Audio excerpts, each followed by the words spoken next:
Ayan na. Water delivery. Ayan na. Ganito na dito. Ang daming tubig. Uy, dami oh.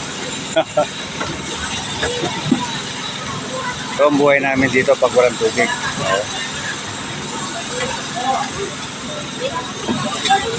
Ayan o. Sige, unahan. Pila balde. Tatapon.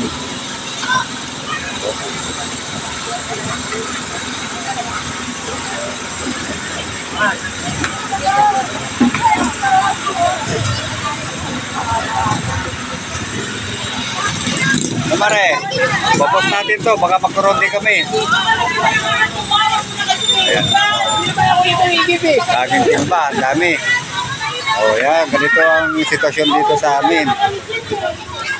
O, daming ano. Ayan o. Daming pila. Ganito, hapon na to, alas 5 ng hapon. Ayan. Ayan, may truck delivery. Buti meron. Sana magkaroon din sa bawat zona. Hindi lang pinipili binigyan ng tubig. Ayan. Ganito yung sitwasyon. Bukas pa magkakaroon ng tubig. 2 a.m. Ayan. Kailangan may pipirma. Delivery boy. Walang bawal. Libre po tayo sa Pilipinas. Ha? Hindi taga dito lang din ako, taga Langgam. Vlogger pa ako, lehito mo to. Kaya wala pong bawal sa atin. Vlog natin para mag-viral naman. Kanina nag-viral na doon sa babae. Ayan. Kahit si Kuya may kapansanan na, nakapila pa rin. Kailangan talaga ng tubig. Pag walang tubig, nakakamatay. Pag sobrang tubig, nakakamatay din. Tingnan mo sa China, bumaha. Dami namatay. Dito naman sa amin, walang tubig. Pila balde. Ayan. Vlog ko na Vlog natin para makita kung gaano kahirap ang tubig dito sa atin. Ayan.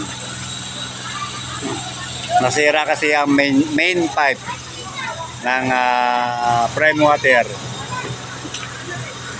Ng isang araw pa. Kaya ganito kahirap pag may masirang tubo.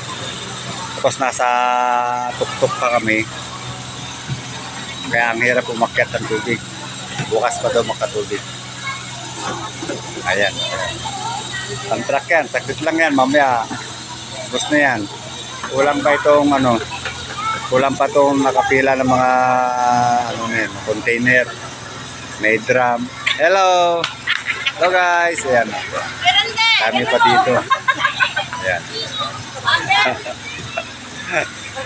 Ayan. Ayan. Pag tubig talaga, pinipilaan. Kasi pag walang tubig, mamamatay tayo pag walang tubig. Di bale walang kuryente, basta may tubig. Pag sobra naman tayo sa tubig, nakakamatay